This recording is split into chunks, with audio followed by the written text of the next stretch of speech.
Newsbeat, LSU student government is putting the finishing touches on this year's Groovin on the grounds. We'll have a live report. In the aftermath of the campus abduction earlier this month, see what LSU is doing to beef up security. And the United Kingdom officially gets set to leave the European Union. All this and more. Newsbeat starts now.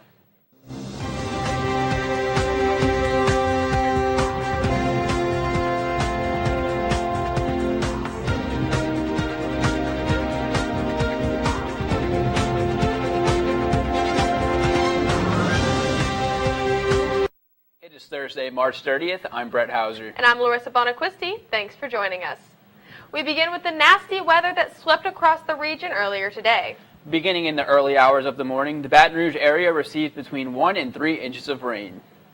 This severe weather made the morning commute a little more hectic, but no extreme problems seem to have occurred. More rainfall is expected on Sunday, which could cause some local rivers to rise heading into next week. Not even some bad weather could stop this year's Groovin on the grounds. In just a few short hours, the student government's concert will get underway.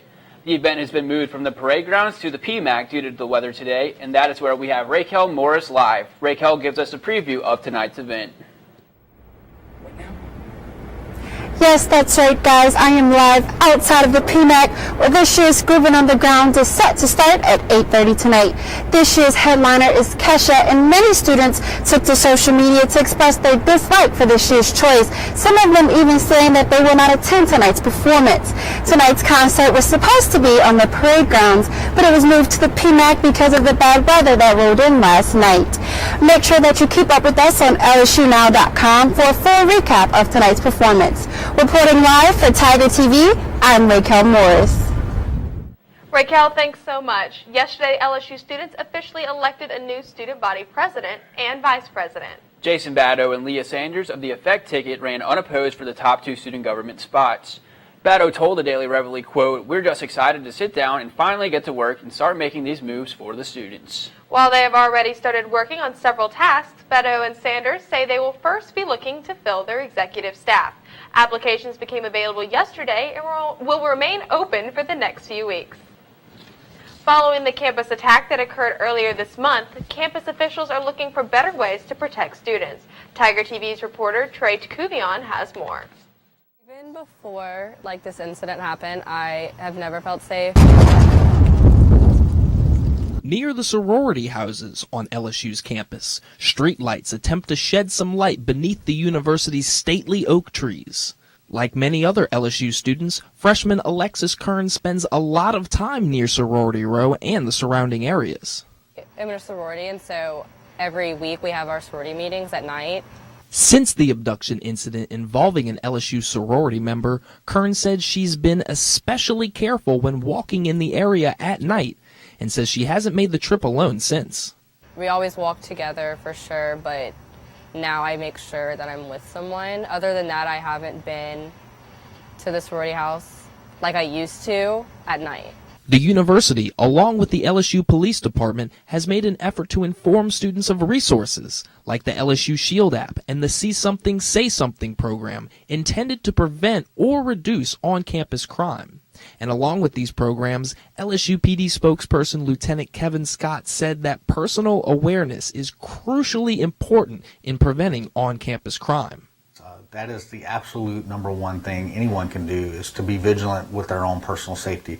It is absolutely a shared responsibility. Scott added that after encountering difficult situations, LSU PD always looks to improve its policy to ensure incidents like these are less likely to happen in the future. What could we do to do this better? What could we do to prevent or mitigate this from happening again? Reporting for Tiger TV News, I'm Trey Groovin. Students have seen a larger LSU PD presence on West Lakeshore Drive since the abduction, but still think more should be done to make campus safer. Good evening, I'm Philip Fletridge. August 2016 was a month associated with devastation and loss, a month when historic floods swept through the Baton Rouge area. Almost 8 months later, many residents are still out of their homes and coming to terms with what happened. We contemplated selling our house on the front end and looked into doing that, but just not sure what the right thing to do is anymore.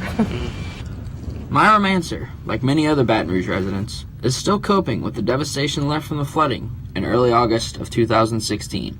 On August the 14th, we woke up at 3 or 3:30 to water coming in our house, and we were able to get our cars out in time, but pretty much lost everything. That's, if you think about the height of your doorknobs, we got right about 39 inches. This storm was not only astonishing for its devastation, it was also quite the meteorological event. LSU professor and state climatologist Dr. Barry Keim said that this storm was just like a hurricane. This is what I would call a tropical depression, but the Hurricane Center basically said it wasn't tropical enough. It had tropical characteristics, but it wasn't tropical enough, and as a result, they never actually called it a tropical depression. This storm was quite unique in that it passed the 100 and even the 1,000 year mark for record rainfall. And all this area here in this magenta color, that's all 10 inches or more of rain. And if you look at the size of this, I mean, that's almost a quarter of the size of the state of Louisiana. So that's a huge area with a large dump of moisture, of rainfall in this case. Everything inside the purple is 15 inches or more, and then everything inside the white is 20 inches or more of rain. In an event like this, preparedness is key, according to Dr. Keim. But for Mansour and their family, they still have a long road ahead of them before a sense of normalcy can return to their life. We're hoping to be back in early May, but I mean, right now we don't have bathrooms yet. We're just getting flooring. We don't have appliances installed or countertops. So, you know, if that can get done in the next 6 weeks, then we'd love to move in the 1st of May, but I don't know. Many residents still have months of work ahead of them before they can return to a sense of normalcy. Visit volunteerbatonrouge.com to find out how you can help those that have been affected by this disaster. Brett and Larissa, back to you. Thanks, Philip. We'll take a quick break. When we return, a pair of LSU sororities opening up their chapter houses to benefit their local philanthropies. We'll have more Newsbeat in 2 minutes. Last night, the LSU chapter of Tri Delta hosted their 2nd annual Delta Diner event. Tiger TV's Stacy Broden has more on the purpose behind a night of pancakes. LSU's Tri Delta sorority hosted its 2nd annual Delta Diner Wednesday night, where students enjoyed unlimited pancakes for $5. It's one of our 4 events to raise money for St. Jude throughout the school year. The event is essentially kind of a socializing hour where you can eat pancakes while raising money for a great cause. Tri Delta hosts 4 events to raise money for St. Jude Children's Research Hospital each school year, and these few events have a huge impact. Each of our events are annual events, so they only happen once a year, but last year we raised over $200,000 from those 4 events alone. Tri Delta partnered with St. Jude over 15 years ago and has been helping raise money ever since. We actually have a wing specifically donated from Tri Delta at St. Jude, and it's where bone marrow transplants happen. But Eleanor says the commitment to these events goes beyond the donations. We've seen patients come in and speak to us at chapter meetings and tell about the difference that Tri-Delt has made in their lives, just because they've been at St. Jude and they see all the different Tri-Delt insignias. Donations to St. Jude not only benefits the patients, but also the patients' families. They make a point to come up to us and tell us how thankful they are. Delta Diner is a fun time for students, but the cause means so much more to the Tri-Delta members. It's humbling. We're so blessed to have such a wonderful philanthropy that we get to raise money for. Stacy Broden, Tiger TV News. In 2016, the Omega chapter of Tri Delta raised more than $150,000 for St. Jude's. If you're interested in making a donation, visit lsutridelta.com. Another LSU sorority recently hosted an event to benefit their fraternity of philanthropy by working with LSU athletes to impact local children. Tiger TV reporter Emily Dillon has the story. Every morning when your feet hit the ground, you better be running. You better be enthusiastic about what you're doing. LSU sorority Delta Gamma hosted its annual Fan Day last week for the students of the Louisiana School for the Visually Impaired. Students from the school were invited to come to the Delta Gamma house and meet with student athletes while also hearing a speech from LSU's gymnastic coach, Dee Dee Bro. We are so fortunate to have Dee Dee Bro come and give an inspirational talk to the kids, and we're very excited. So, Bro talked with the students about what it means to work hard and reach your goals, and then students were able to visit with their favorite athletes that inspire them the most. Oh, wow, that's a great One student question. asked an LSU gymnastics member how long it would take for her to be able to be just as good as they are. There were members from LSU cheerleaders, Golden Girls, track team, gymnastics team, and even basketball and football teams in attendance. Delta Gamma's national philanthropy is centered around helping those that are visually impaired. LSU's chapter works directly with the Louisiana School for the Visually Impaired while also fundraising and helping those in the community with visual impairments.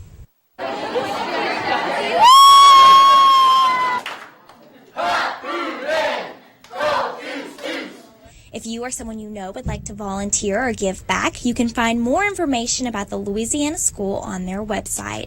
For Tiger TV, I'm Emily Dillon. If you or someone you know is visually impaired and would like to connect with LSU's Delta Gamma chapter, you can contact them through their website or Facebook page. The entire Greek community will come together this Sunday for the annual Songfest event. Sororities and fraternities are paired with one another to create a themed dance performance of their choosing. Teams are judged on the actual performance and costumes, among other attributes. LSU has been hosting Songfest for more than 90 years. Tickets will be available for purchase for $15 at the door. Songfest is this Sunday at 3 p.m. in the PMAC. Still ahead tonight, more controversy on the investigation into Russia's interference in last year's election, and hear from those living in Great Britain regarding the Brexit vote. You're watching Newsbeat. We'll be right back.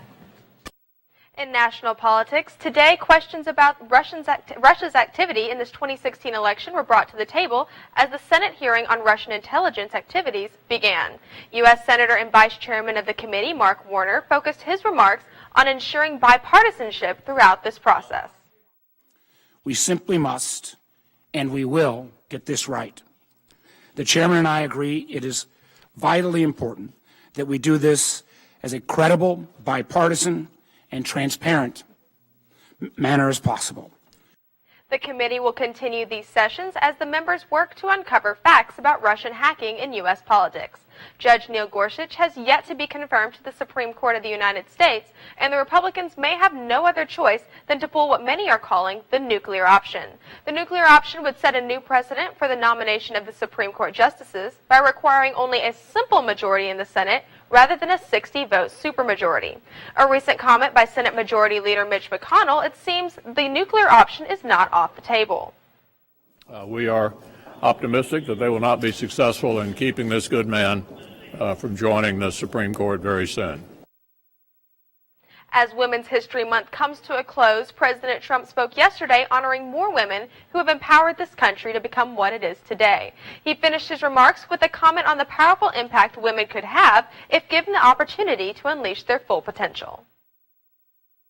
Just think of what our country could achieve if we unleashed the power of women entrepreneurs nationwide. Think of that.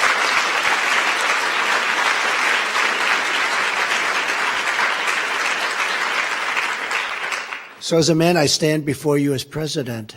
But if I weren't president, I wouldn't be happy to hear that statement. That would be a very scary statement to me. Because there's no way we can compete with you. So I would not be happy.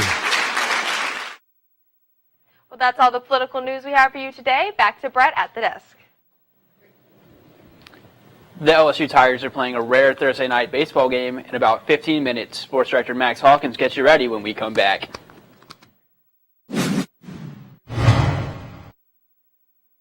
Welcome back. I'm Sports Director Max Hawkins. In about 10 minutes, Alex Lang will throw out the first pitch for the LSU against Texas A&M Aggies.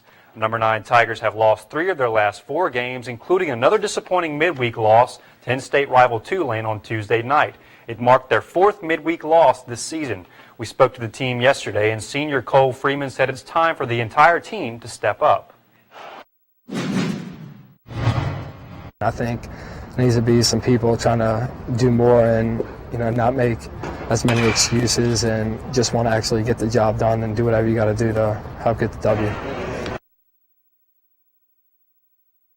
game airs on the SEC Network tonight at 6 p.m. Tiger TV will have coverage after the game. We're getting closer and closer to the LSU spring game on April 22nd, and it looks like Danny Etling all but has the top quarterback spot wrapped up. Players and coaches say he's taking well to the new offense. There's actually talk that Etling may get to run the ball a little bit more this upcoming season. He looks amazing. I mean, at the beginning of spring, you saw he had the visor. And, I mean, Danny's a fast guy, but we said, like, a quarterback with a visor, everybody thinks he's fast. So, he took the visor off, but Danny looks better than he ever looked in this offense. He looks comfortable, and it gives all of us, like, extra confidence. First full squad workout without Drew Brees. Way back to the Big Easy. The New Orleans Saints signed the 30-year-old quarterback to a one-year contract yesterday. Daniel spent his first 4 NFL seasons with the Saints as Drew Brees' backup. Daniel signed with the Eagles last year but was released in the offseason. His addition to the roster means the Saints will enter OTAs with 4 quarterbacks on the roster. We'll take one final break tonight. Still ahead, this day in history. We'll tell you what happened on March 30th, 36 years ago today. The United Kingdom officially began the process of leaving the European Union when they triggered Article 50 yesterday. This move is expected to not only affect the country, but also the many people of different nationalities living in the country. Diane Magnay has more from London. In the shadow of St Paul's, as the to and fro with Brussels on Brexit begins in earnest, European bankers, part of the fabric of Britain's financial services industry, now facing personally the kind of uncertainty they deal with daily on the markets. Do you feel that your lives, to a certain extent, are on hold for the next 2 years because of Brexit? The answer is yes. I was planning to probably think of buying a house, just put on hold.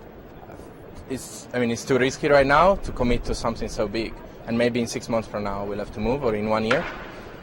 And again, we work in a bank, so our basically job depends on what's going to happen.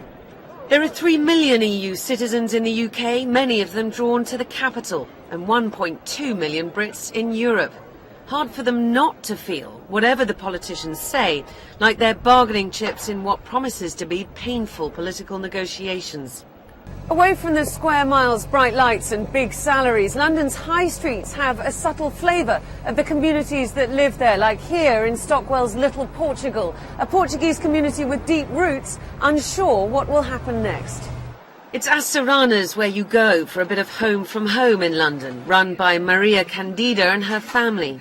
I'm here 23 years, I got my shop and I bought my house.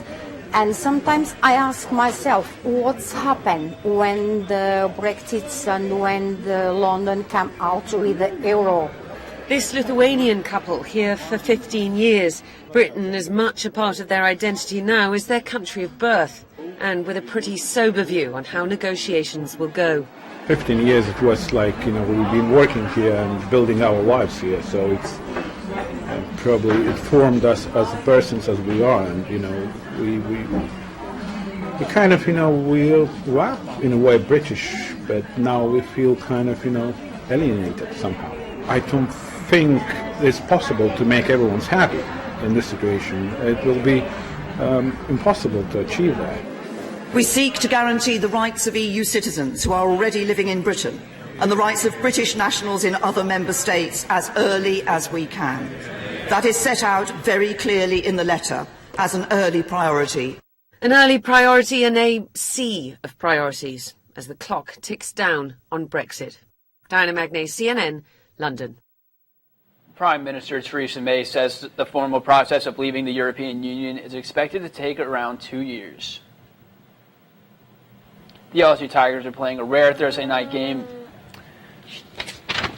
Losing weight can be difficult to begin with, but for someone also battling diabetes, the task is that much harder. Tamika Jones introduces you to a man who took on the challenge. This is Justin Green, and in 2016 he was diagnosed with type 2 diabetes. At the time, he weighed nearly 400 pounds. And here he is now. I've lost 120 pounds so far. He recommended being more active and, changing my diet. Justin's lifestyle changes didn't come easily. I probably eat less than a quarter of what I used to. Nothing fried, raw vegetables. We always encourage diabetics to eat, reduce their calories and reduce their carb intake, but also eat only when they have to, when they're hungry. That overeating leads to uncontrolled blood sugar. Justin says his weight loss has improved his overall health. And he no longer has to take medication or check his blood sugar. The diagnosis was technically reversed, but I consider myself a non-practicing diabetic. So it's not uncommon for patients who are very well motivated, who have lost significant weight and have changed their lifestyle, to have a reversal in their blood sugar. Justin's advice for anyone trying to manage their diabetes is never give up. Feel better in the process, and maybe you can bring somebody else along with you. Tamika Jones. Doctors encourage those with diabetes to follow a modified diet and a workout schedule. Finally tonight, a little piece of American history more than 30 years ago today. On March 30th, 1981, President Ronald Reagan was shot and wounded by John Hinckley Jr. while leaving a speaking engagement in Washington, D.C. The president spent nearly 2 weeks in the hospital recovering from the gunshot wound to the chest. Hinckley was found not guilty by reason of insanity for the assassination attempt that also wounded 3 officers. Well, that's all the time we have for today. Be sure to keep up with us on social media and online at lsunow.com. I'm Larissa Bonaquisti. And I'm Brett Hauser. Thanks for joining us and have a great weekend.